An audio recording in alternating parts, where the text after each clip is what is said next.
আসসালামু আলাইকুম। দেখেন আজকে আমার বোনের জন্য একটা গিফট কিনেছি। এই যে এই পাতিলগুলো আমি নিয়েছি, তাই ওর অনেক পছন্দ হয়েছে। আজকে ও একটা নিল, তবে ও 500 টাকা জিতে গেছে, আমি 500 টাকা হেরে গেছি। এটাই আমার দুঃখ, কারণ ওর ভাগ্য ভালো, তাই ও 500 টাকা কমে পেয়ে গেল। আমি 500 টাকা দিয়ে বেশি দিয়ে নিতে হয়েছে। হ্যালো ফ্রেন্ডস, দেখেন আমার বোনে খুলে ফেলতেছে। এই যে আমার ছোট বোনেও খুলতেছে। এই দেখেন ঢাকনাগুলো, এখানে ঢাকনা, এই যে পাতিল,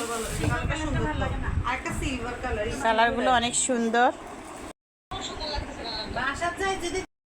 পাতিল এগুলো তো সুন্দর করে দেখেন, ইন্ডাকশন করা এই পাতিলগুলো, সবগুলো পাতিল এভাবে ইন্ডাকশন করা।